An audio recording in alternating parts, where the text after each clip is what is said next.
PTSD, major depressive disorder, anxiety, obsessive compulsive disorder, alcoholism, bipolar disorder, rapid cycling, racing thoughts, suicidal ideation.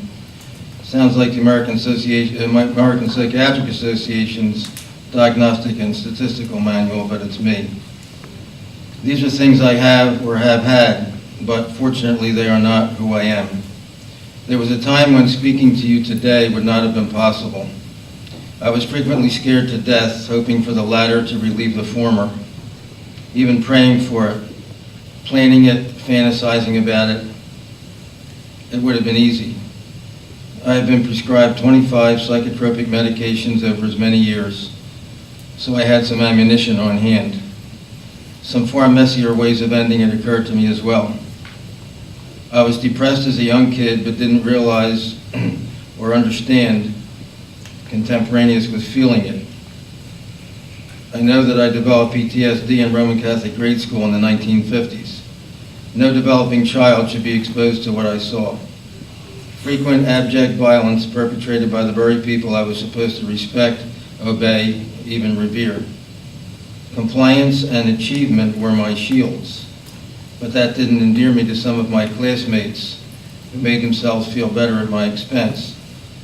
I was bullied long before that word applied to school. That's where I learned to be afraid. That damned bow tie that my mother thought looked cute on me didn't help. Jacket and tie were required then, but looking like a dork was optional.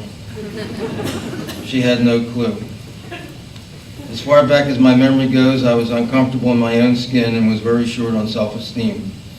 Years later, when I was at my worst, I put it this way in a poem entitled The Impropriety of Anxiety. There's someone in my head, but it's not me. Not the me who I used to be. I yearn for the old me frequently.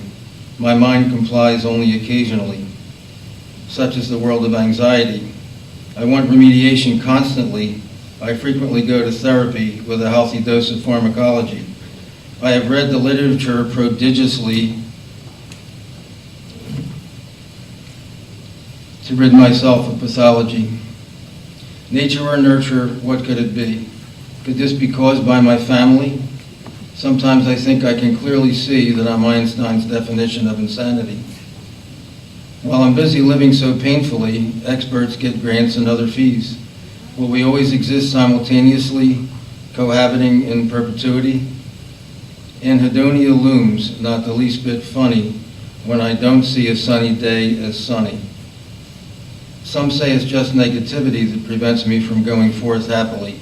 If I would only just think positively, I wouldn't see life so scarily. Who would think the antidote so elementary? Well, I did enjoy significant achievement personally and professionally for many years. As a young administrator in a large organization, I was due at a meeting of considerable importance one day. There was only one problem. I couldn't get out of my chair. I was paralyzed with fear. I had finally gotten myself in over my head trying to do it all. Whether through perfectionism, ego, the Peter Principle, or bipolar mania, I had given the impression that I could handle more than I really could. I was having a massive panic attack, the first of many. Mental illness is a thug, but like the ones who made my life miserable in grade school, I undertook but not like the ones who made my life miserable in grade school, I undertook a lifetime of martial arts training to fend off predators like them. But mental illness is impervious to kicks and punches. This was the beginning of many years in hell, a cornucopia of medications of unpredictable and disappointing efficacy. I frequently wished I could swap this invisible curse for a physical one that others could see. Understanding and sympathy would have been easier to come by. Maybe I wouldn't have become so exhausted by pretending I was okay. It takes weeks to find out if a medication is working or going to work or have intolerable side effects. What am I supposed to do while I'm waiting? Even if it helps, it sometimes fails after a while. Then I have to carefully reduce it to zero, an all too familiar process called titration, then start up on another med, restarting the clock, but not the relief.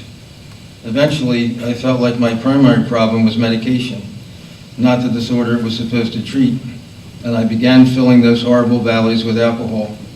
I drank every day for 10 years on top of antidepressants and anxiolytics. By rights, I should be dead.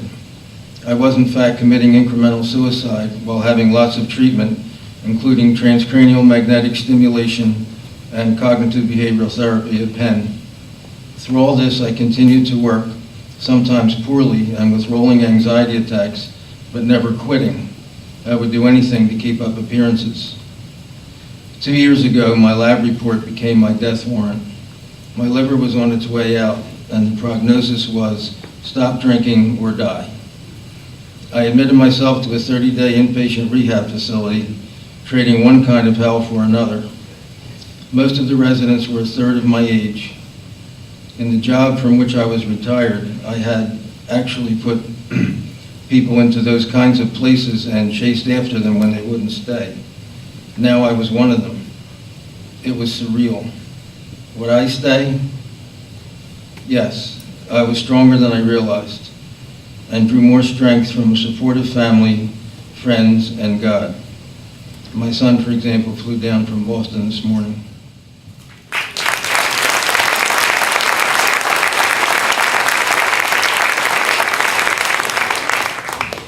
I haven't had a drink in 2 years.